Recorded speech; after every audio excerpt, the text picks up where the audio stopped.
Hey everyone, this is an unboxing of my brand new Outbound lighting Portal Powerful Wireless Helmet Light. I bought this light specifically to ride late into the evenings here in Illinois. It's December 10th and I like to do fat biking and mountain biking, and it gets dark early, so you need some lights. I previously purchased the Outbound Detour commuter light. I use this on my Trek Madone and gravel bike. And I'll be using this also for Old Pueblo, a mountain bike race in February in Tucson that's 24 hours. This will be my front light on the handlebar. I've used it on other mountain bikes and it works really great.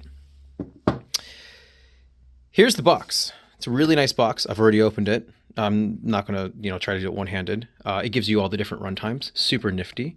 Made, designed, engineered, assembled in Chicago, Illinois, USA. It's actually Skokie, which is a separate little town just outside. 4.9 stars.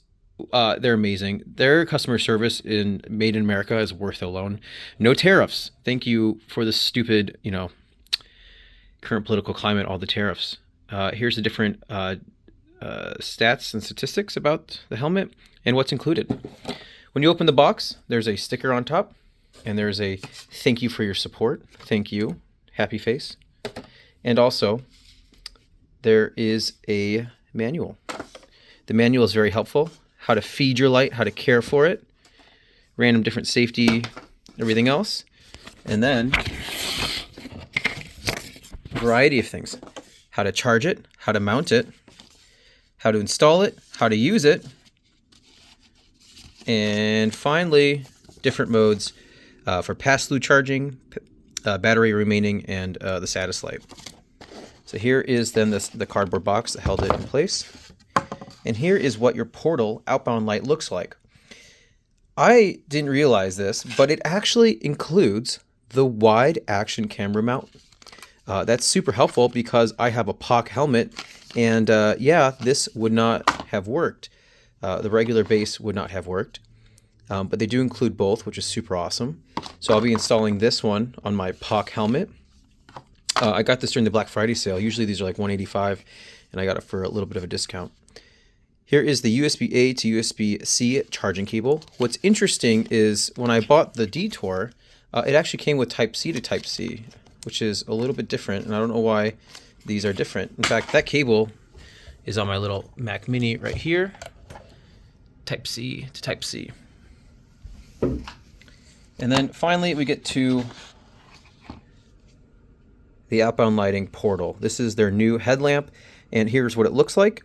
One nifty little feature about this is removable, and you can actually get the quick mount, which works in what comes with your Detour light. It's that mount. So that's a fun fact, replaceable. Make sure you order that part beforehand. It does not look like it's included. Here is our Type-C charge hole. Here is what feels like an aluminum or some kind of metal heatsink to help the light cool. Here's the front. Looks like we have 5 LEDs. We have some wide ones and then kind of a longer beam here in the center, it looks like. Here's the top. And we'll do a quick turn on against the wall.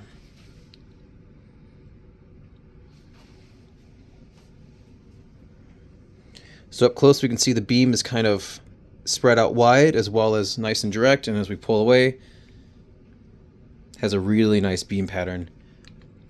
Here is the high level mode. Medium, low, and we'll turn it off. And then we'll also do a strobe test. So this is strobe number 1, and then strobe number 2. So this is kind of more of a night mode, so you always maintain light, but then you still get the strobe effect. And off again. So there you go. There is a nice little unboxing of the Outbound Portal light. It feels really well built. It looks solid. It has a really nice tacky, almost silicon-like finish. And really excited to use it, and really excited that they included both base mounts. Thank you for joining, and we'll do a review of both these lights in actual use very soon. Thanks so much.